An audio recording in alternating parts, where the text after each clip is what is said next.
എല്ലാവർക്കും ജെറിക്സ് മീഡിയയിലേക്ക് സ്വാഗതം. റേഷൻ കാർഡുള്ളവർ എല്ലാം അറിഞ്ഞിരിക്കേണ്ട വളരെ പ്രധാനപ്പെട്ട അറിയിപ്പാണ് ഈ ഒരു വീഡിയോയിൽ പറയുന്നത്. എല്ലാവരും വീഡിയോ മുഴുവനായിട്ടും കാണാൻ വേണ്ടിയിട്ട് പ്രത്യേകം ശ്രദ്ധിക്കുക. റേഷൻ കടകളിൽ നിന്ന് വാങ്ങുന്ന ഭക്ഷ്യസാധനങ്ങൾ കൃത്യമായ അളവിലും തൂക്കത്തിലും കിട്ടുന്നുണ്ടോ എന്ന് ഉറപ്പുവരുത്താൻ സിവിൽ സപ്ലൈസ് ഉദ്യോഗസ്ഥർ കാർഡ് ഉടമകളുടെ വസതികളിൽ പരിശോധനയ്ക്ക് എത്തുകയാണ്.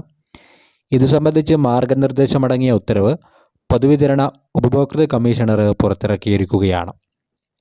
റേഷൻ ഭക്ഷ്യധാന്യങ്ങളുടെ അളവിലും തൂക്കത്തിലും കൃത്യത ഉറപ്പുവരുത്തുന്നതിനായി മാർഗനിർദ്ദേശം പുറപ്പെടുവിക്കുമെന്ന വിജിലൻസ് ആൻഡ് ആൻറ്റി കറപ്ഷൻ ബ്യൂറോയുടെ നിർദ്ദേശപ്രകാരമാണ് ഉത്തരവ് പുറപ്പെടുവിച്ചതെന്ന് ഉപഭോക്തൃ കമ്മീഷണർ വ്യക്തമാക്കിയിരിക്കുകയാണ്.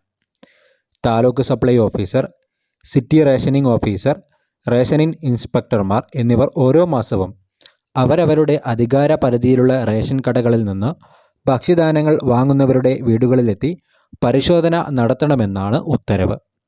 കൃത്യമായ അളവിലും തൂക്കത്തിലും റേഷൻ സാധനങ്ങൾ ഉടമകൾക്ക് കിട്ടുന്നുണ്ടോയെന്ന് ഇവർ ഉറപ്പുവരുത്തേണ്ടതാണ്. കാർഡ് ഉടമകളുടെ വിശദമായ മൊഴി രേഖപ്പെടുത്തണം. എല്ലാ റേഷനിംഗ് ഇൻസ്പെക്ടർമാരും ഓരോ മാസവും ഇത്തരത്തിൽ 5 റേഷൻ കാർഡ് ഉടമകളുടെ ഭവനങ്ങൾ സന്ദർശിച്ച് മൊഴി രേഖപ്പെടുത്തുകയും അതാത് taluk supply officer, city rationing officer എന്നിവർക്ക് സമർപ്പിച്ച് തുടർ നടപടികൾ എടുക്കുകയും വേണം. സിവിൽ സപ്ലൈസ് ഉദ്യോഗസ്ഥർ പരിശോധനയ്ക്ക് എത്തുന്ന സമയത്ത് ഭക്ഷ്യധാന്യങ്ങൾ വാങ്ങി പുറത്തേക്ക് പോകുന്ന ഉപഭോക്താക്കളുടെ കൈവശമുള്ള റേഷൻ ഭക്ഷ്യസാധനങ്ങൾ ബിൽ പ്രകാരമുള്ള അളവിലും തൂക്കത്തിലും ഉള്ളതാണോ എന്ന് പരിശോധിക്കണമെന്നാണ് ഉത്തരവിൽ പറയുന്നത്. അപാകതകൾ കണ്ടെത്തിയാൽ പരിശോധനാ റിപ്പോർട്ടിൻ്റെ ഭാഗമാക്കണം. രജിസ്റ്ററിൽ രേഖപ്പെടുത്തി തുടർ നടപടികൾ എടുക്കണം. Taluk supply officer, city rationing officer, rationing ഇൻസ്പെക്ടർമാർ എന്നിവർ ഓരോ മാസവും 5 കടകളിൽ ഇത്തരത്തിൽ പരിശോധന നടത്തണം.